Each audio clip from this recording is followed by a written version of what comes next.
आज का हमारा वीडियो है share market basics for beginners part 5। इसके अंदर हम स्टार्ट करेंगे। सबसे पहले जो हमारी कुछ एक बैलेंस टर्मिनोलॉजी रह गई थी, इसके अंदर सबसे पहले जैसे मार्जिन ट्रेडिंग है। मार्जिन ट्रेडिंग का मतलब हो गया कि ब्रोकर से बारो करके शेयर परचेज करना, उसको मार्जिन ट्रेडिंग कहते हैं। पी रेशो कैलकुलेट की जाती है current price divided by EPS, earning per share. और सेल मीन जो है stock in your account and now you are selling it. Short selling means आपके पास स्टॉक नहीं है फिर भी आप उनको सेल कर रहे हैं। तो इसमें शॉर्ट सेलिंग में पहले सेलिंग होती है, बाद में बाइंग की जाती है। और buy to buy the stock for investment या ट्रेडिंग के लिए। शॉर्ट कवरिंग है to buy the same shares which are already sold without having any position in that stock. आपके पास स्टॉक नहीं थे, आपने बेच दिए थे, बाद में आपने उनको बाय किया, that is short covering. Going long means buying the stock and going short means selling the stock you do not own. आपके पास अभी तक स्टॉक नहीं है फिर भी आप उनको बेच रहे हैं। नेक्स्ट आ गया squaring of the position.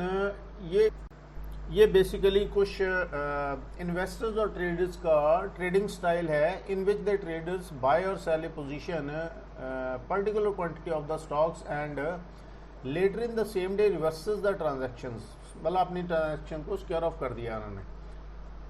Bull market and bear market, when the stock market is on the rise you have a bull market. If the stock market is in the decline then it is called the bear market.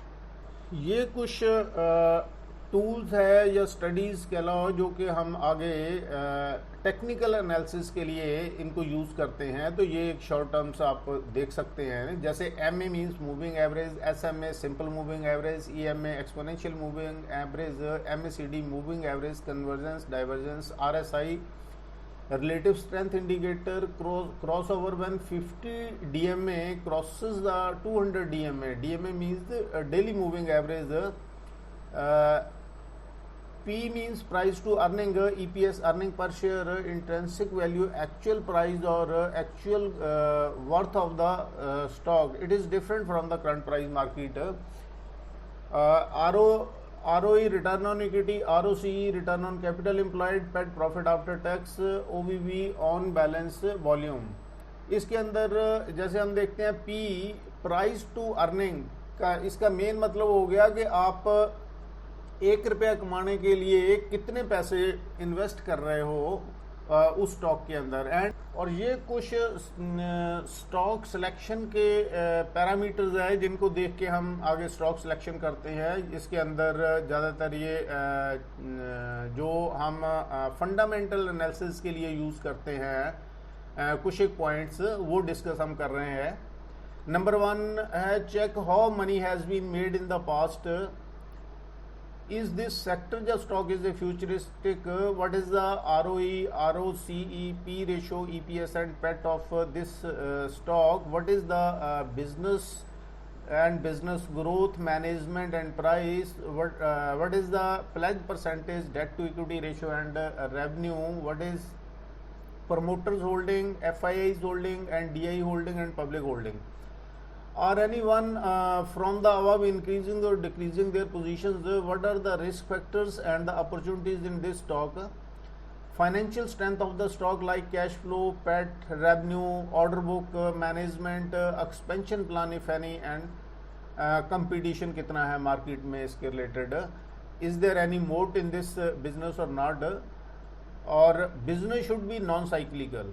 तो ये कुछ एक parameters है जब हम stock select करते हैं तो ये हम देखते हैं, जिससे कि हमें एक फंडामेंटल एनालिसिस करने में आसानी रहती है। और इससे पहले जो हमने चेक किया है वो टेक्निकल एनालिसिस के लिए है। तो इस वीडियो में अभी तक जितने भी ये टर्मिनोलॉजीज थी, शॉर्ट फॉर्म्स थी या कुछ बेसिक जो गाइडलाइंस थी वो हम सारी अभी तक कंप्लीट कर चुके हैं। और जो फर्दर आने वाले हमारे वीडियोस है उसके अंदर अभी हम technical analysis and fundamental analysis करेंगे, जिसके बेस के ऊपर जो हमें आगे फैसिलिटेट करेंगे टू सिलेक्ट ए स्टॉक।